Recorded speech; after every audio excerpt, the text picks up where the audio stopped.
الله وبركاته. إن الحمد لله نحمده ونستعينه ونستغفره ونؤمن به ونتوكل عليه ونعوذ بالله من شرور أنفسنا ومن سيئات أعمالنا. من يهده الله فلا مضل له ومن يضلله فلا هادي له ونشهد أن لا إله إلا الله وحده لا شريك له ونشهد أن سيدنا وحبيبنا ومولانا محمد الذي أرسله بالحق بشيرا ونذيرا وداعيا إلى الله بإذنه وسراجا منيرا. أما بعد فقد قال الله تعالى في كلامه المجيد وفرقانه الحميد: أعوذ بالله من الشيطان الرجيم. بسم الله الرحمن الرحيم. وقضى ربك ألا تعبدوا إلا إياه وبالوالدين إحسانا. وقال تعالى مخبرا وأمرا: إن الله وملائكته يصلون على النبي يا أيها الذين آمنوا صلوا عليه وسلموا تسليما. اللهم صل على سيدنا مولانا محمد وعلى آل سيدنا مولانا محمد. اللهم صل على سيدنا مولانا محمد وعلى آل سيدنا مولانا محمد। গাতির পাড়ার পক্ষ হতে সালাম জানাই হে রাসূল।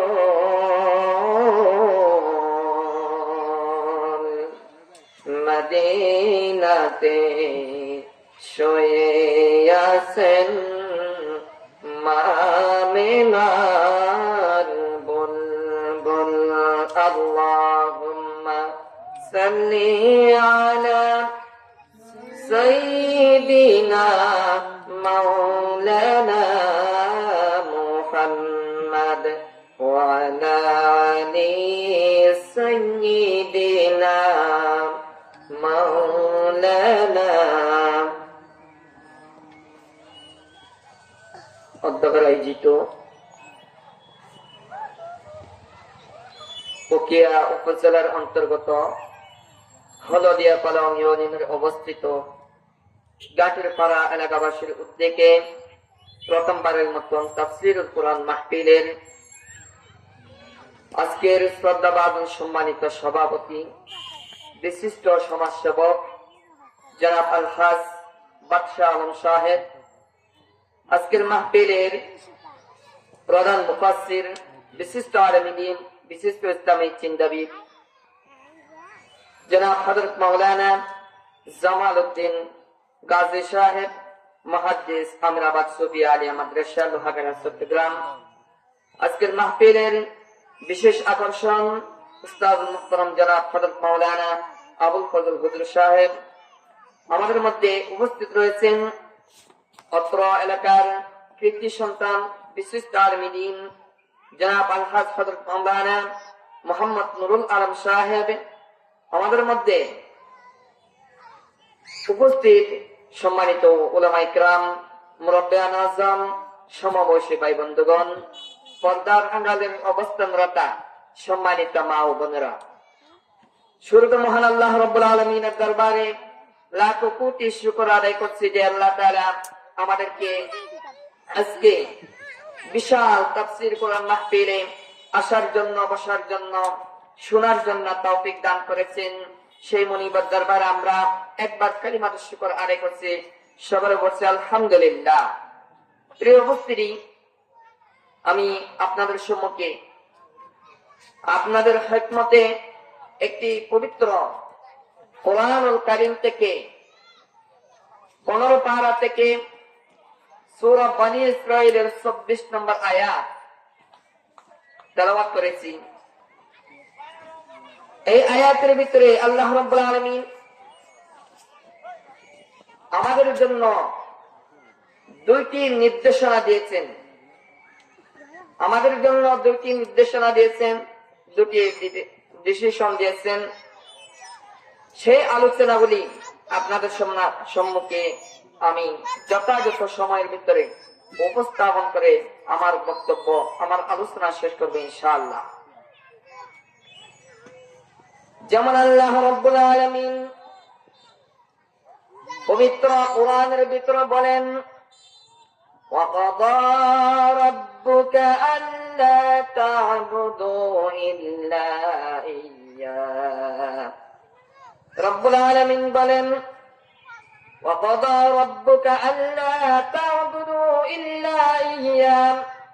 তোমাদের মধ্যে আমি রব্বুল আলামিন ছাড়া পৃথিবীর আর কারো ইবাদত করা যাবে না, একমাত্র আমি রব্বুল আলামিনের ইবাদত করো।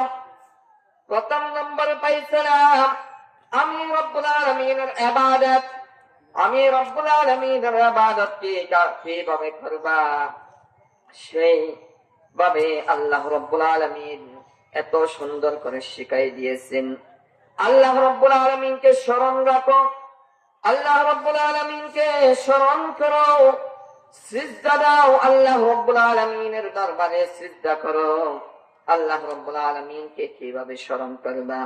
রব্বুল আলামিন পবিত্র কোরআনের ভিতরে অন্য একটি আয়াতের ভিতরে বলেছেন, ফাযকুরুনি আযকুরুকুম ওয়াশকুরুনি ওয়া লা তাকফুরুন। আল্লাহ রব্বুল আলামিন বলেন, ফাযকুরুনি, হে আমার বান্দা বান্দিরা, তোমরা আমাকে স্মরণ করো, ফাযকুরুনি আযকুরুকুম, আমি রব্বুল আলামিন তোমাদেরকে স্মরণ করি, ওয়াশকুরুনি ওয়া লা তাকফুরুন, আর আমার শুকর আদায় করো, আমার শুকর আদায় করো, কুফর করবে না, অমান্য করবে না। আমি রব্বুল আলামিন তখন তোমাদের আমলকে, তোমাদেরকে নিয়ামত আমি আরো আরো বাড়িয়ে দিব। সুবহানাল্লাহ। আল্লাহ রাব্বুল আলামিন আমাদেরকে আল্লাহর শুকরের কথা এই কোরআনের ভিতরে বলে দিয়েছেন, ইবাদতের কথা বলেছেন। সিজদা দিতে হয় আল্লাহকে দেব, যদি মানতে হয় আল্লাহকে মানব। এই দুনিয়ার ভিতরে যা সিজদা হবে সব মাত্র একমাত্র কেবলমাত্র আল্লাহ রাব্বুল আলামিন ছাড়া পৃথিবীর আর কোন মানুষের সিজদা করা যাবে না, কারো সিজদা করা যাবে না, একমাত্র আল্লাহ রাব্বুল আলামিনের সিজদা করতে হবে।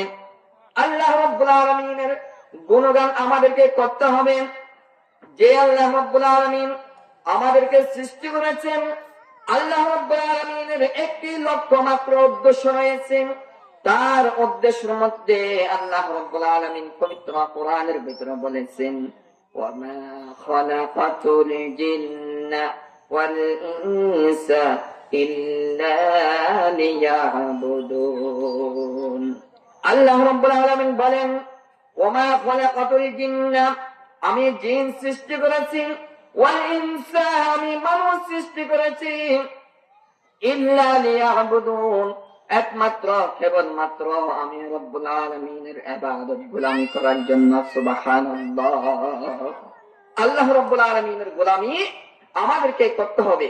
আমরা যদি আল্লাহর গোলামি না করি, তাহলে আমাদের দুনিয়াতে অন্ধকার, খবরের জগতেও অন্ধকার, হাসরের ময়দানেও অন্ধকার। ঠিক কিনা বলবো? এই জন্য আল্লাহ রব্বুল আলামিনকে আমরা বারবার খুঁজি। আল্লাহ রব্বুল আলামিনের দরবারে আমরা যখন 5 ওয়াক্ত নামাজ আদায় করি, আল্লাহ রব্বুল আলামিনের দরবারে আমরা আল্লাহর কাছে দোয়া করি, আয় আল্লাহ তাআলা ইহদিনাস সিরাতাল মুস্তাকিম, আমাদেরকে সোজা পথ দেখাইয়া দেন, আমাদেরকে সরল পথ দেখাইয়া দেন, আমাদেরকে এমন একটি পথ দেখান যে পথটি হবে ইহদিনাস সিরাতাল মুস্তাকিম। আল্লাহ রাব্বুল আলামিন বলেন, হে আমার বান্দা বান্দীরা, তোমরা যদি এই পথ খুঁজে থাকো, তাহলে তোমাদেরকে আমি বলতে চাই, আনে আবুদুনি হাদা সিরাতুম মুস্তাকিম। রব্বুল আলামিন বলেন, এটাই হচ্ছে সোজা পথ, এটাই হচ্ছে আমি আল্লাহ রব্বুল আলামিনের একমাত্র পথ প্রদর্শক। এই পথে যদি তোমরা চলতে পারো, এই পথে যদি তোমরা অনুসরণ করতে পারো, তাহলে তোমাদের জন্য কবরে রয়েছে শান্তি, আর আখিরাতের মধ্যে রয়েছে মুক্তি। সুবহানাল্লাহ। এই জন্য প্রথম নাম্বার আল্লাহ রাব্বুল আলামিনের ফায়সালা কি? একমাত্র আল্লাহর ইবাদত করা, একমাত্র আল্লাহর গোলামি করা। এই পৃথিবীতে যা গোলামি আছে সব কিছু একমাত্র আল্লাহর জন্য হতে হবে। এই পৃথিবী যদি আমরা মানুষের গোলামি করি, ওই গোলামি কোনো কাজেই আসবে না। এই জন্য আল্লাহ রাব্বুল আলামিনের 1 নম্বর ফায়সালা আল্লাহ রাব্বুল আলামিনের ইবাদত করা। আল্লাহ তাআবুদু, আল্লাহর একমাত্র ইবাদত করা। 2 নম্বরে ফায়সালা হলো ইল্লা ইয়্যাহু ওয়া বিল ওয়ালিদাইনি ইহসানা। 2 নম্বর আল্লাহর ফায়সালা হলো তোমার মা বাবার ইহসান করা। যে তোমার পিতা মাতা রয়েছে, যে তোমার বাবা মা রয়েছে, তাদেরকে ইহসান করবা। আমরা জিজ্ঞেস করলাম, আয় আল্লাহ, ইহসানের ব্যাখ্যা কি? আল্লাহ রাব্বুল আলামিন ইহসানের 1 নম্বর ব্যাখ্যা বলতে গিয়ে বলেন, ইম্মা ইয়াবলুগান্না ইনদাকাল কিবরা আহাদুহুমা আও কিলাহুমা ফালা তাকুল লাহুমা উফ। আল্লাহ রাব্বুল আলামিন ইহসানের ব্যাখ্যা করছেন। 1 নম্বরে ব্যাখ্যা হলো তোমার পিতা মাতা কোন একজন যদি অথবা উভয়জন বার্ধক্য অবস্থায় পৌঁছে যায়, যদি বৃদ্ধ অবস্থায় পৌঁছে যায়, তাদের কথার দ্বারা কোনো ধরনের নাক ছিটকানো যাবে না। তাদের কথার দ্বারা কোনো ধরনের কষ্ট আপনি পেতে পারবেন না। এটাই হলো আল্লাহ রাব্বুল আলামিনের ইহসানের 1 নম্বর ব্যাখ্যা। আপনি আপনার মা বাবা আপনাকে গালি দিয়েছেন, আপনি উফ শব্দ ব্যবহার করতে পারবেন না। উফিন এই শব্দটি আপনি ব্যবহার করতে পারবেন না।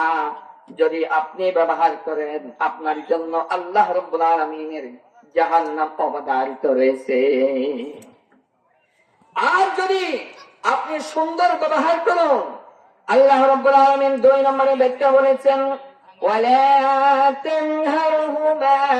আল্লাহ রাব্বুল আলামিন 2 নম্বরে বলেছেন, তোমাদের যে পিতামাতা রয়েছে, তোমাদের পিতামাতার সাথে তোমরা সুন্দর ব্যবহার করো। ওয়ালা তানহারহুমা ওয়া কুল লাহুমা কাওলান কারীমা। আল্লাহ রাব্বুল আলামিন বলেন, এমন সুন্দর ব্যবহার করো।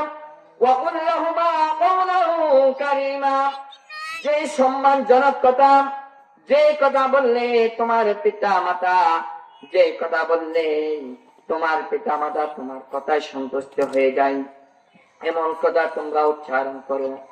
এমন ভাবে তোমরা কথা বলো যে কথার দ্বারা তোমার পিতা মাতা তোমার কথার দ্বারা দোয়া করে আল্লাহর জান্নাতের আশা আপনি করতে পারবেন, যখন সম্মানজনক আপনি কথা বলতে পারবেন।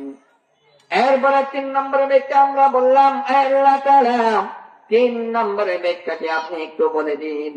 আল্লাহ রাব্বুল আলামিন বলেন, ওয়া খুফিদ লাহুমা জানাহাদ-দুল মিনার রাহমাতি ওয়া কুর রাব্বিরহামহুমা কামা রাব্বায়ানি সগীরা। আল্লাহ রাব্বুল আলামিন বলেন, তোমার রহমতের চাদর তোমার মায়ের পায়ের তলে বিছিয়ে দাও, তোমার বাবার পায়ের তলে বিছিয়ে দাও। তোমার যে পিতা মাতা রয়েছে, তোমার সম্মানকে তোমার পিতা মাতার পায়ের নিচে বিছিয়ে দাও। তোমার পিতা মাতাকে সম্মান করো, ইজ্জত করো। তোমার পিতা মাতার কোন কথার দ্বারা তোমরা কষ্ট নিও না। আল্লাহ রাব্বুল আলামিন বলেন, তোমার পিতা মাতা যদি তোমার জন্য দোয়া করে, এই দোয়ার সাথে সাথে আল্লাহ রাব্বুল আলামিনের দরবারে কবুল হয়ে যায়। সুবহানাল্লাহ। আল্লাহ রাব্বুল আলামিন এই দোয়াটা আমাদেরকে শিখিয়ে দিয়েছেন। এই পৃথিবীতে যত উলামায়ে কেরাম, পীর মাশায়েখ, যত ধরনের আবদাল ওলি আছে, সবাই মিলে একটি গ্লাসের মধ্যে যদি ফু দিয়ে এই গ্লাসে যদি আপনার জন্য পানি ভরা দিয়ে দেই, যদি আপনার মা যদি একটি বিসমিল্লাহ পড়ে, একটি যদি ফু দেই, ওই বিসমিল্লাহ আল্লাহর দরবারে বেশি কবুল হয়ে যাবে। এই জন্য পিতামাতাকে সম্মান দিতে হবে, পিতামাতাকে সম্মান করতে হবে। এই জন্য আল্লাহ রাব্বুল আলামিন আমাদের জন্য দোয়া শিখিয়ে দিয়েছেন। আমার পিতা মাতা যখন কবরের ভিতরে চলে যাবেন, যখন কবরবাসী হয়ে যাবে, এমন সময় কবরের সামনে দাঁড়িয়ে দাঁড়িয়ে অথবা নামাজের ভিতরে আল্লাহ রাব্বুল আলামিনের দরবারে দোয়া শিখিয়ে দিয়েছেন, ওয়া কুর রাব্বিরহামহুমা কামা রাব্বায়ানি সগীরা। আল্লাহ রাব্বুল আলামিন বলেন, ও আমার বান্দা বান্দি, শোনো শোনো, তোমার পিতা মাতা যখন কবরের বাসিন্দার হয়ে যায়, এমন সময় তোমরা তোমার পিতা মাতার জন্য এই দোয়াতে পড়ে পড়ে, যেইভাবে তোমাদেরকে দুনিয়ার ভিতরে ছোট্ট গায়ে তোমাদেরকে কত কষ্টের বিনিময়ে আল্লাহ রাব্বুল আলামিনের এই যে ছোট্ট বালককে, এই যে ছোট্ট বালিকাকে লালন পালন করেছেন, সেইভাবে তোমার পিতা মাতার জন্য দোয়া করো, যেন আল্লাহ রাব্বুল আলামিন তোমার পিতা মাতাকে উত্তম জান্নাত দান করে। সুবহানাল্লাহ। আমার ভাইরা, এই জন্য যাদের পিতা মাতা রয়েছেন তাদের জন্য দোয়া করবেন, তাদের সাথে ভালো ব্যবহার করবেন, সদ্য ব্যবহার করবেন। রিদা রাব্বি ওয়া রাব্বুকা, যেভাবে ব্যবহার করার দরকার সেইভাবে ব্যবহার করো। সম্মানজনক কথা বলো, তোমার পিতা মাতাকে সম্মান করো, তোমার স্ত্রীকে সম্মান করো, সমস্যা নেই। কিন্তু তোমার পিতা মাতাকে, স্ত্রীকে প্রাধান্য দিয়ে পিতা মাতাকে বেজ্জতি লাঞ্ছনা করো না। পিতা মাতাকে সম্মান দেবে, তোমার জন্য আল্লাহ রাব্বুল আলামিনের সম্মান রয়েছে। এই দুনিয়াতে তুমি সম্মান পাবে, আর কবরে যখন যাবে ওই পিতা মাতার কারণে তুমি কবরের ভিতরে শান্তি পাবে। আর যখন আপনি যখন জান্নাতের দিকে অধিবাসী হবেন, তখন সম্মানজনক হিসেবে ফেরেশতারা মারহাবা দিয়ে দিয়ে জান্নাতের দিকে আপনাকে নিয়ে যাবে। সুবহানাল্লাহ। এই জন্য এই পিতা মাতা হচ্ছে তোমাদের জন্য হুয়া নারুকা ওয়াজান্নাতুকা, হয়তো তোমার জন্য জাহান্নাম, আর না হয়তো তোমার জন্য জান্নাত। এই পিতা মাতার জন্য সবাই দোয়া করবেন এবং পিতা মাতাকে সম্মান দিবেন। পিতামাতাকে ইজ্জত করবেন, এই পিতামাতাকে সম্মান দিয়ে, এই পিতামাতাকে ইজ্জত দিয়ে আমাদের জীবনটা যেন ধন্য হয়ে যায় আল্লাহ রাব্বুল আলামিনের দরবারে। আমরা আমাদের পিতামাতার জন্য যেই সময় দরকার এই সময়টুকু ব্যয় করবো ইনশাআল্লাহ। আজকে যা আলোচনা করলাম এই আলোচনা মোতাবেক আমাদের সবাইকে আমল করার তৌফিক দান করুন। সকলে বলেন আমিন। ওয়া মা তাওফীক ইল্লা বিল্লাহ। আসসালামু আলাইকুম ওয়া রাহমাতুল্লাহি তাআলা ওয়া বারাকাতুহু।